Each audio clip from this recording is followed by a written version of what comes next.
So guys, sorry, you already know that today I'm going to be doing something a little fun today as I am going to be revisiting my top 15 most anticipated games for 2022 list. I made this video last year in December, and I thought that I would do this video to sort of revisit my list. My excitement was warranted, and also sort of show a lesson as to why I will not make another video like this again, because as expected, most of the games that are on this list didn't even come out. So this is just going to be sort of a check-in to see how those games went, what is the status of the games that didn't come out, and at the end of this video, I will talk a little bit about some of the games that I'm excited for next year, as well as just sort of general channel plan things when it comes to the new games that are going to come out, because I ended up playing a little bit less than I expected this year, but also a little bit more than I expected. But a lot of that just didn't make it to the channel because there's limited space and I have a limited time. But yeah, so this is going to be a fun. I'm literally just going to watch my video. I skipped through the intro part, and I'm starting my list at the video games that did not actually make the 15 of my most anticipated. I had a couple of like either honorable mentions or things that games that didn't quite actually make the list for one reason or another. So that's where we're going to start, and I'm just going to react to my own content, and hopefully you will enjoy this as well. So let me know, and I don't know if there's anything like this I can do in the future. But yeah, I think it'll be fun.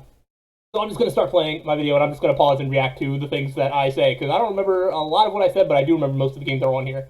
Let's talk about the games that were not on my most anticipated list, and if the reasons why are warranted, or what. The biggest omission from this list is going to be Breath of the Wild 2. Didn't even come out, and I called it. It's not coming out to 2023. I'm pretty sure in this video I say it's not going to come out this year. I'm not super into the first Breath of the Wild. While there is a universe where I would give the game another chance, I don't think that there is enough of a demand for me to play Breath of the Wild when everybody and their mother is going to play Breath of the Wild 2 when it comes out. And I'm not even 100% confident that Breath of the Wild 2 will even come out in 2022. Every game that has a release window of late 2022, I'm very skeptical, could get pushed back because it's just delays happens all the time and you never know. Yep. It is the end of the year and your delay window is late of that year. Like right now, it's late 2022. If the timing window is late 2023, I'm skeptical. Just saying, I'm skeptical, and it is proven time and time again. Sticking with Nintendo, Pokemon Legends Arceus is also not going to be on this list. I didn't end up playing it. The more I see from the game, the more I'm pretty sure that it's not for me. I'm going to wait. The more that I've been playing Pokemon Violet makes me think that I actually probably would like Legends Arceus, but there's just no time to play it by the end of the year. So. Yeah, it definitely did better than I expected. Off until I hear overwhelmingly positive things about it, and if I don't, I probably won't bother. And if I do, I may play it on my own time, but there's a very low chance that I talk about it in any way, shape, or form on the channel. My one honorable mention, though, is Mario & Rabbids Sparks of Hope. I've never played the game that came out that I didn't even realize came out. I feel like I keep saying more about it. I feel like it's a game that I would like, but I can't really guarantee that I can set aside time to play the first one, let alone the second one. So that didn't make the list, but there is a world where I play that game. I still stand by that. There's a world where I play Mario & Rabbids games, but I don't know. There's just so many other things to play, and so many other games of this type that I'm finding that are going to be that I can play, that are going to be out that I can play. So, yeah. I decided not to count the Cuphead DLC as... Oh, Cuphead DLC. One of the best things that came out all year. Honestly.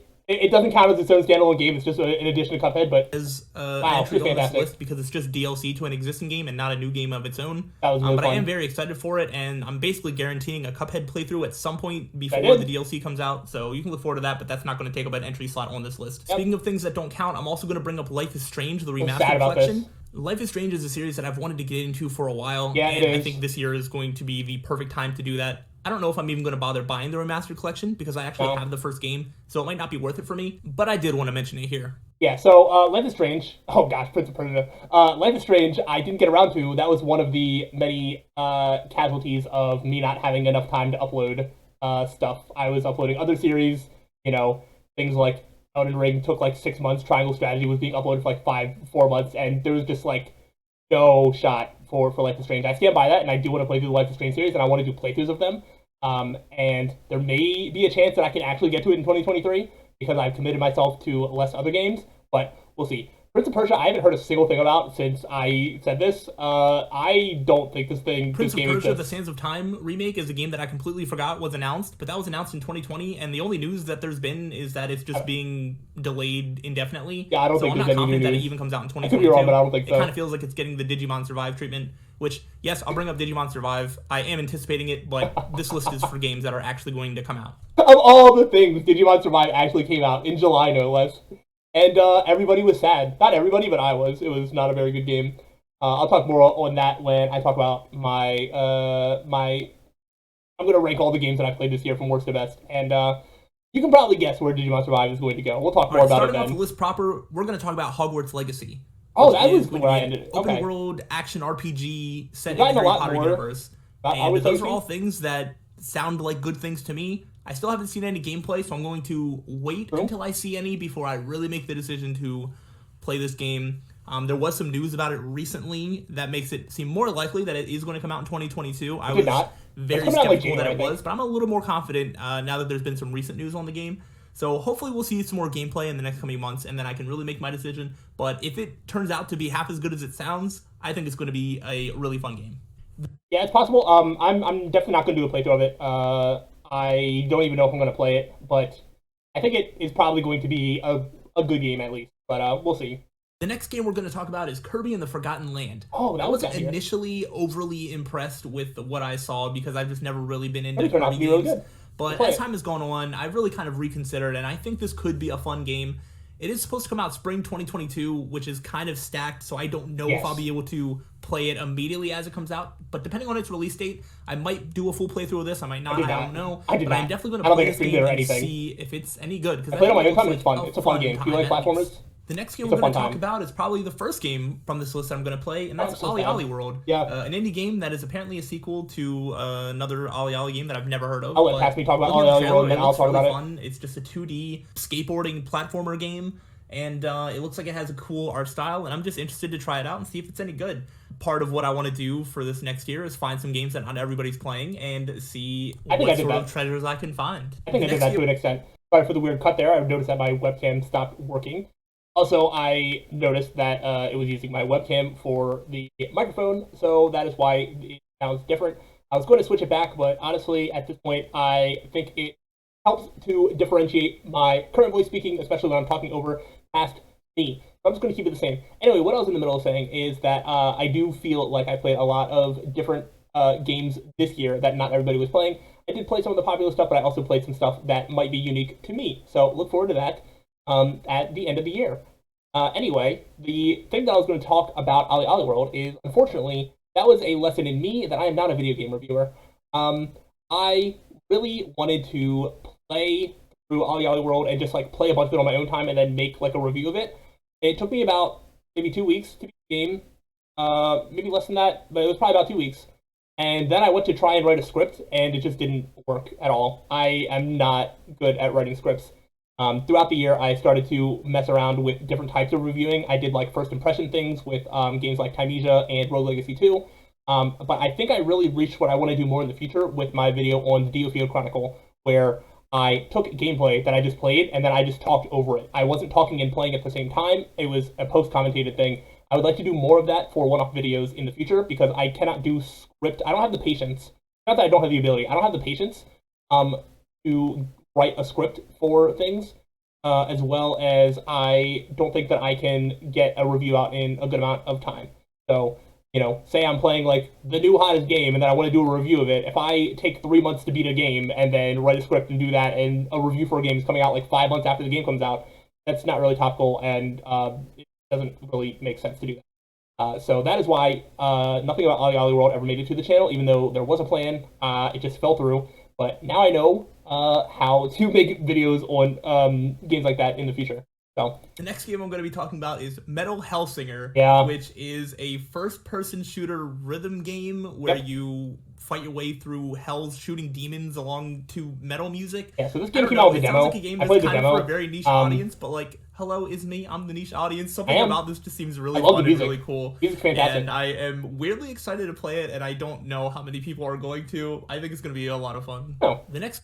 It came out. I don't know if it was like super big, but I definitely think some people played it. But yeah, Metal Hellsinger, I played a demo for it, and the rhythm aspect of it didn't really click with me. It felt like you could shoot to the rhythm, but at the same time, it wasn't strictly as much of a rhythm game as I thought. I thought it was going to be like kind of a more on rails like rhythm experience, but there was a more freedom for you to walk around and find the enemies, and it just didn't click with me. So I didn't end up playing it because the demo didn't impress me, for me personally. But it does seem that it achieved what it was going for. So if it seems like something that is for you, I definitely recommend Next it. game I want to talk about is Starfield.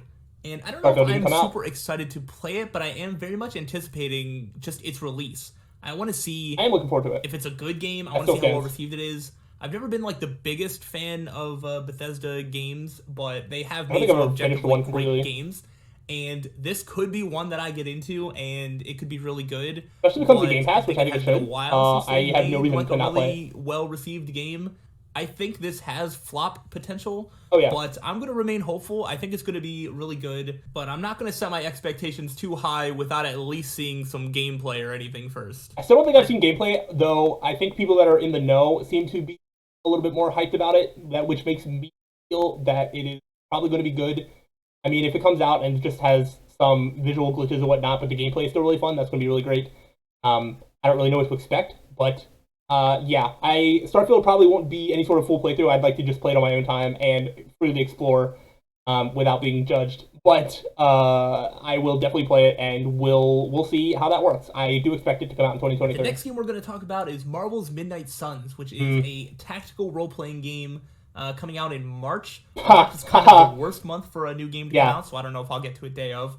But I am pretty excited for this. This seems like it's going to be kind of like the XCOM games. It's made by the same people. And I was never really able to get into XCOM, but it wasn't really because of the gameplay. I don't know. It never really sucked me in. But I think maybe with superheroes and extra powers and things like that, I think this could be a game that I can get really suckered into.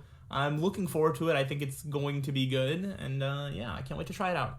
I don't think I stand by that. Marvel's Midnight Sun continues to just get pushed back. It was pushed back to like June or July, and then it was pushed back to like October.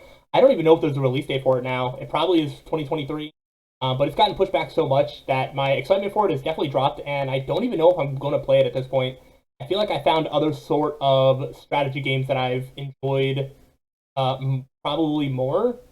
So unless I hear a lot of hype about it, I don't know. I don't know. And the fact that it's delayed so much, I don't know how good it's going to be. Assuming it didn't come out while I wasn't looking, it is not very much anticipated for me anymore. The next game I want to talk about is Forspoken, which I think we're going to hear a lot more about leading up to its We've release. Seen trailers since. It took me a couple trailers to really be sold on it, but I'm pretty sure that it's going to be a good game. It is going to be an open world action RPG. It did not come out in 2022. I love the visuals of it. The gameplay looks like it's going to be fun. And it's made by the same people that made Final Fantasy 15, which while I've never played it, I've only heard good things. So I have faith that the studio can make a good video game. So I think it's going to be something that's going to be a lot of fun. Comes out at the end of May. And the only holdback that I have is that I think it's going to be exclusive to PlayStation 5. And I have to see if I can even get a PlayStation 5 at that point. Yes. But if I have one, I'm definitely playing this game. And I think it's going to be so good. My personal goal was to get a PS5 before Forspoken came out, and I did that. I got a PS5 before Forspoken came out. I didn't get it by May. I think I got mine in June or July. But, yeah, Forspoken is coming out next year. My feelings are the same. I know there was that trailer that I think the narration of, like, the main character or whatever got, like, memed on a little bit. It might have a little bit of corny dialogue, but I still think it's going to be fun, and I look forward to playing it. I don't expect to see a full playthrough. I forget when that comes out. I think it's in February.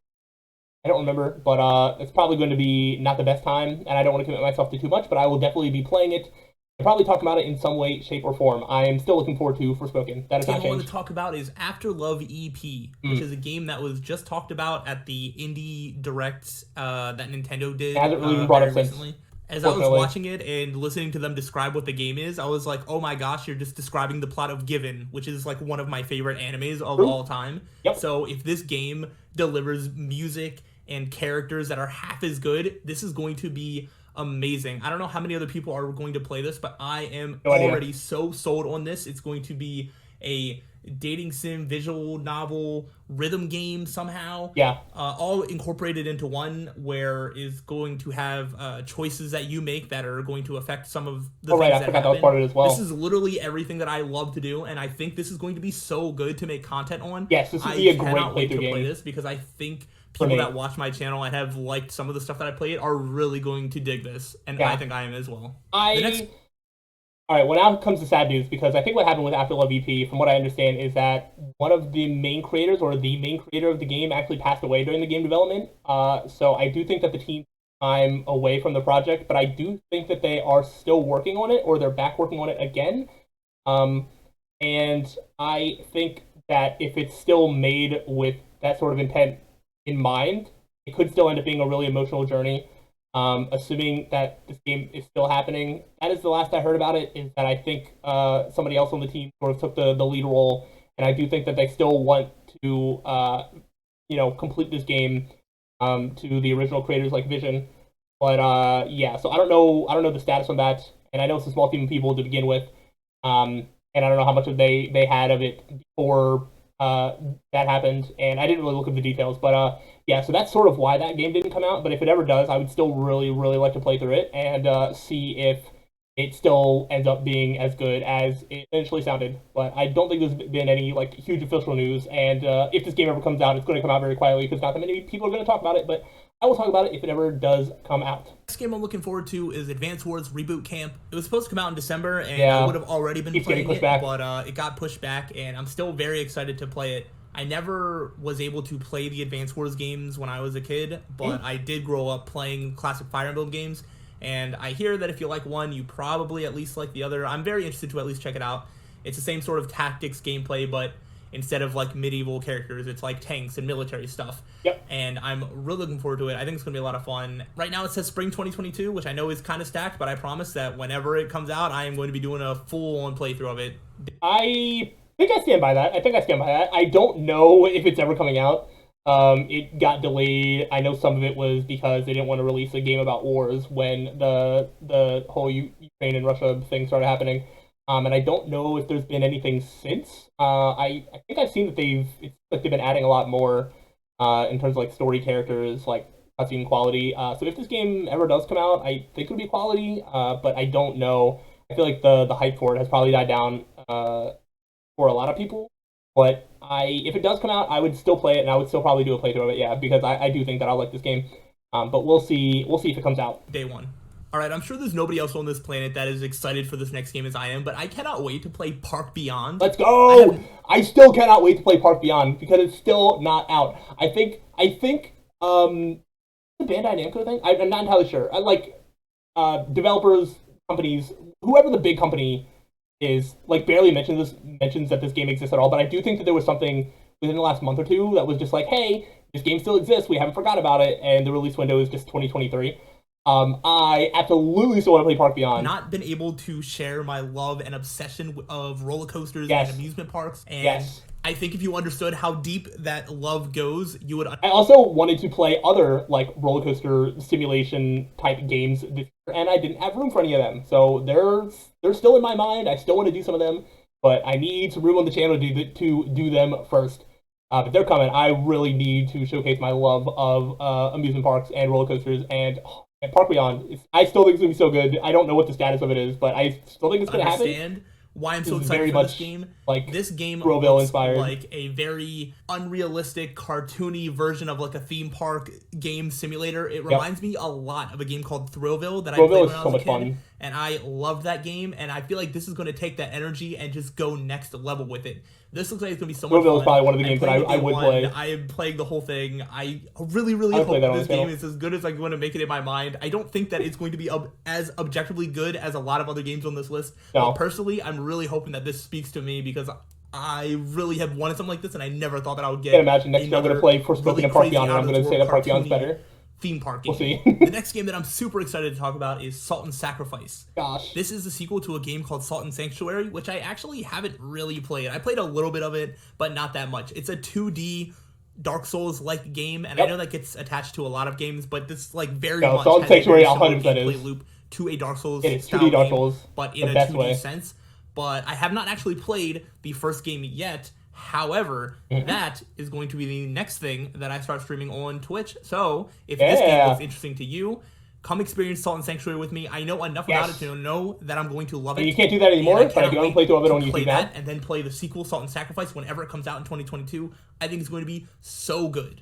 All right, so about that, a couple of things I was right about is Salt and Sanctuary is a banger. It is a great game. I love it so much.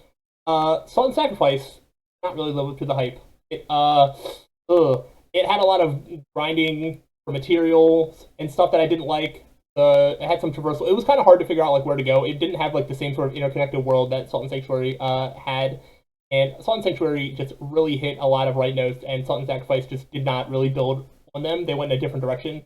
And I think objectively, it's still a fine game, but to my personal taste, it really just went the complete wrong direction for me, which is very sad. But yeah, so the hype for Salt and Sacrifice was unfortunately unwarranted, and that is very sad how that ended up.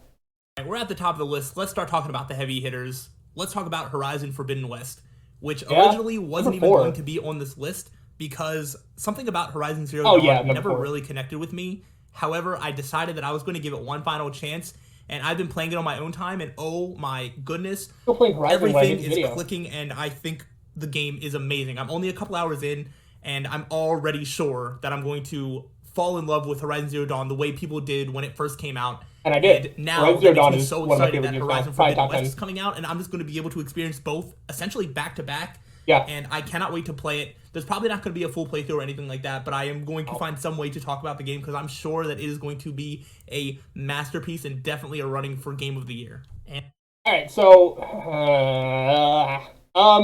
yes and no. Yeah, Horizon Zero Dawn. I think I beat Horizon Zero Dawn in like January.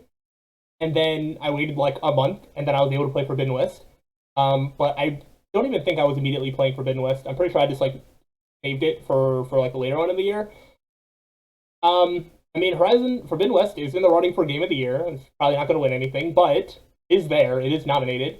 And I say that knowing that the Game Awards probably happened after this video the Game Awards probably already happened by the time this video has been uploaded. But at the time of recording, the winners and stuff have not been announced. Horizon Forbidden West, I think I played about 20 to 25 hours of, and I have a lot of minor gripes with the game that left me feeling unsatisfied after a lot of play sessions. That being said, the first time I played Horizon Zero Dawn, I also felt like it wasn't clicking, came back at a different time, and everything clicked and it was amazing. Same thing could happen for Forbidden West. I just don't know when I would go back and give it another shot. But there were just some little things that didn't click with me. The puzzle-focused things, I didn't really like the puzzles in that game that much. A lot of there was almost too much side stuff, like collectibles and like other side things that it was like almost impossible to keep track of, which isn't that bad. And then my biggest thing was the sort of limited ammo for like combat. Like I would find a cool weapon and then I would like want to craft more mid-combat, and then I'd be able to use a weapon like a couple times, and then I would like run out of a certain material. Like I would run out of like chill water to do like ice damage, and then it's just like, oh well, you're out of it. And I mean, all of the enemies have like really big health bars, so I would unfortunately end up running out of like cool weapons, and then just have to use like normal arrows or whatever. It's not exactly as bad as I'm making it sound, but I think for my playstyle, I still need to figure out how to adapt to the game a little bit more. So I'm willing to give it a chance in the future, but as it stands right now, Horizon Forbidden West, it didn't click with me the way that I thought it would, and it didn't click with me the way that Horizon Zero Dawn did. But who knows? That's how I feel now. I'm basically just going to be repeating myself a lot for this one because we're going to talk about God of War Ragnarok. Yes. Which, similar thing, I didn't actually play God of War until this year, and when I played it, I fell in love with it. So good. I love God of War 2018. I think it is an incredible game, and God of War Ragnarok, I think, is probably the safest bet to be a fantastic video game. Yeah. All you have to do is give me more of the God of War combat, there's more. I'm going to be so satisfied. If they do anything even beyond that, which I'm pretty sure they probably will, I think it's going to be an incredible game. I'm excited to see what they do with the story. With everything fresh in my mind, I just cannot wait to play God of War Ragnarok. I'm not sure when it's going to come out, but I'm really, really hoping. Yeah, they waited till November. That's okay. It will come out in 2022. Now that we've seen like gameplay and things like that, I'm pretty hopeful that it won't get delayed too much past wherever it's going to be released now. Wow. Where do you start with God of War Ragnarok? I am about 17 to 18 hours into the game right now, and we'll see how the game ends. And I won't spoil my rankings for my end of the year game list. I think God of War Ragnarok might be the perfect, like, narrative-driven, third-person, like, action adventure type game.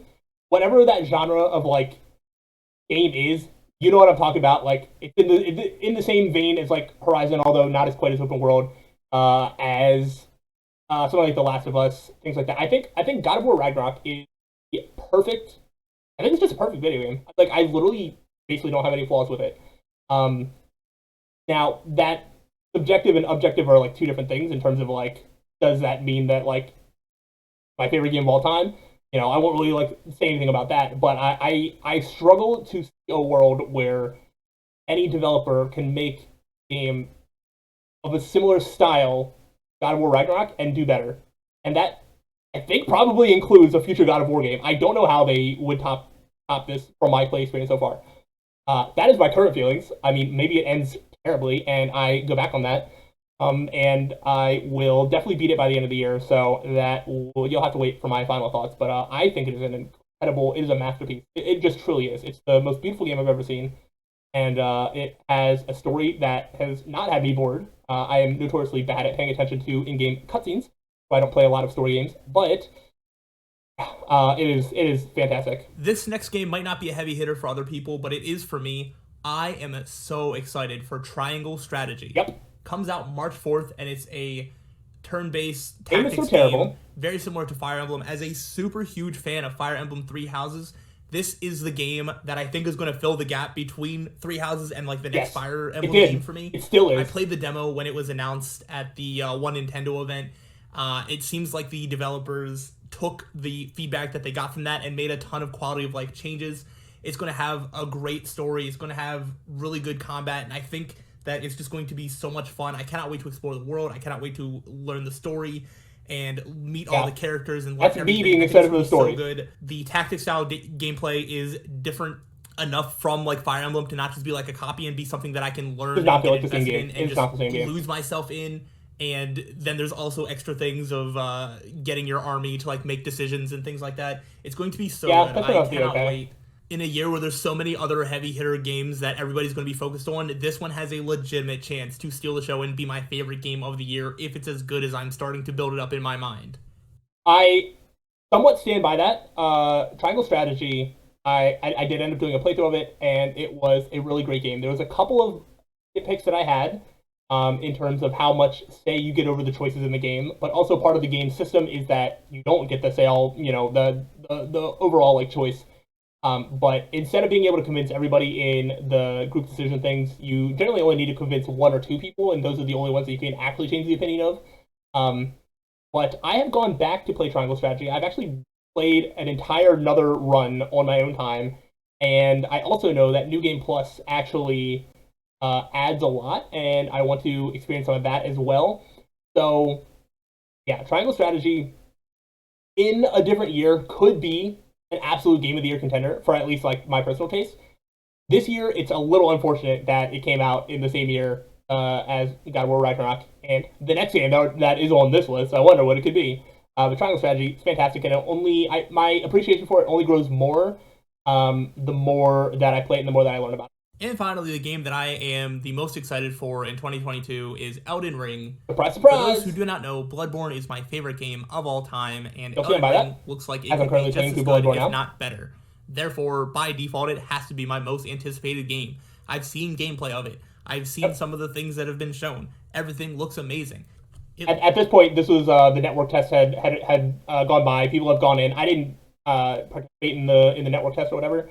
I tried to, but I didn't get to.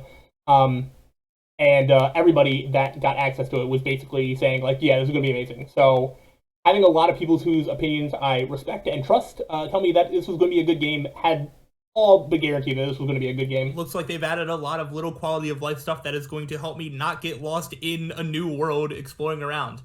This game is just going to be fantastic. I'm expecting it to be. Yes. I do think that the graces do help point you in the right direction. However, if you only follow the graces, you miss a lot of the side stuff, and missing the side stuff means, at least for me, as someone who is of average video game skill, I would end up being very underleveled. Thankfully, I ended up just using a guide to find all the bosses because I just really cared about fighting all the bosses. So I couldn't really do that in per se, but that's okay. There's a slight chance that it disappoints because the expectations are very high in my mind. But as of right now, it is my most anticipated game. I'm going to be playing a ton of it when it comes out on February 25th. Yep. So that's it. Yep. Yeah, Elden Ring turned out to be a fantastic game. And surprising to nobody, I voted for it as my game of the year for the Game Awards. So whether it won or not, I don't know. You probably do. And I will by the time this video is up. But Yeah, that is where we're at for that. Yeah, Elden Ring, fantastic. Obviously, you know my thoughts are that is fantastic. I still probably prefer Bloodborne, but Elden Ring is not that far behind. I've gone and started multiple playthroughs before and after the one on my channel, and I am currently in a process of trying to go and fight a lot of the bosses without using spirit ashes, just to see how they rank up. And I'm finding that it is a lot better, or I'm a lot better at the game now that I know more of the mechanics, and I've tried other weapons and things like that. And yeah, it's going out really well. The more that I play Elden Ring, the more my appreciation grows for that as well. It is just a fantastic game. Is there anything else? That's going to do it for my most anticipated I don't think games there's anything for else in this video. 2022. All right, so I'm just going to keep this up, and I'm going to talk about 2023. Because there are less video games that I am committing myself to, but I do want to talk about some of the things that I am excited for. I actually have a document that I have all of my all the future games that are coming out that I just sort of have down on a list to keep an eye on. So not talking about the games that are on this list that just got pushed back to till 2023. There's a game called The Last Faith, which is kind of like a side-scrolling, kind of like a Salt and Sanctuary-esque type thing. I think there's other games that it's more akin to, but if we're talking about things that have already come up in this video, that would be the closest thing. It still has a release date of 2022, but it's December, and I don't know, it might just randomly drop, or it could already be out. I don't know. That would just be a game I play in my own time if I do play it. The big one is going to be Fire Emblem Engage. I have down that it comes out January 20th, and I plan on doing a playthrough, so I need to clear up some space on my channel by the time January 20th comes around, because I have seen more trailers for Fire Emblem Engage. I was a little nervous by the announcement when they were talking about using past emblems as like for powers or whatever. I was like, oh no, they're going to really focus hard on the fan service, and they're like going to forsake some of the quality of the game for the fan service. But I've seen some more gameplay footage and how they are going to add the past like emblem spirits, whatever that you're going to use seem to be like they use them as like the adjutant feature, and they'll like add skills and stuff that you can use, which I think is going to be really, really good. And I just think that Fire Emblem Engage is right now also tracked to be my game of the year for 2023. We'll see, how it pans out. But yeah, Fire Emblem Engage is the big one for next year. I also have Flintlock: The Siege of Dawn. That is a game that I think should be coming to Game Pass. It's I think it's an Xbox exclusive, but at least when it releases, I just have that as 2023. I don't know if there's a month for that. That looks pretty cool, and we'll see about that. There was a game called Blanc coming out in February on the Switch. I think that's the one where there's like the two animals. It looks like it's just gonna be like a really chill, maybe an emotional journey, very like not action heavy. I think that's the one that might be like a black and white like art style. I'm not entirely sure. Octopath Traveler 2. I'm hoping by the end of next year I can play Octopath Traveler 1 and 2. But none of that will be coming to the channel. But hopefully by the end of next year I will be able to play both those games, because the people that make Triangle Strategy make Octopath Traveler, and I have full confidence that that is probably a good game. So I do want to play those.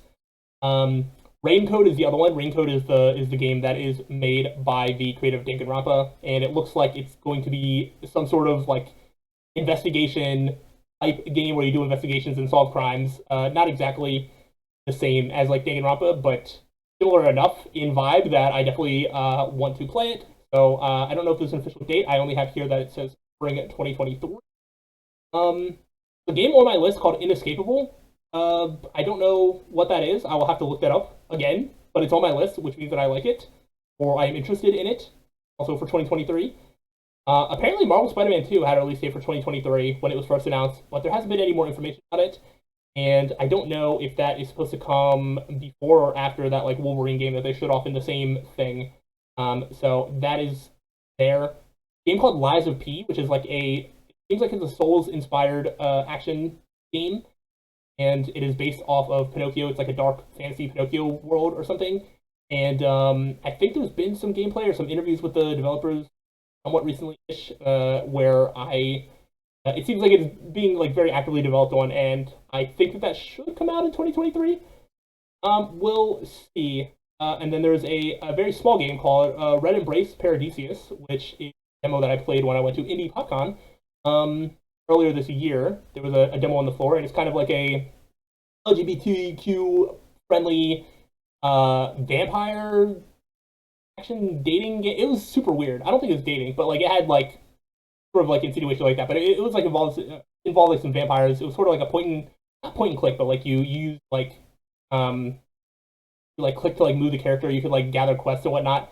It was kind of like story heavy. It was interesting. I'll see if there's like more about that. I think it's being developed by like a very very small team, like 1 to 3 people small. I don't entirely know. And then I actually put Star Wars Eclipse. I don't know if I would even play that or if that's even coming out or what the deal with that is. But yeah, that's what I have now. I think there might actually be some other games that I'm looking forward to, but they either don't have a 2023 release date or they just weren't important enough to mark down without more information. But that is the plans going into 2023, where it is mostly just going to be Fire Emblem Engage, Advanced Wars if it ever comes out, Rain Code, After Love VP if that comes out, and Far Beyond if that comes out. Maybe Lies of P as well, because I think that might be the end of 2023 if it does come out. So that is the plan. Hopefully you had fun revisiting this list with me. I had fun. I thought it was really cool. And yeah, I'm going to go ahead and get out of here. If you enjoy this, let me know. All right.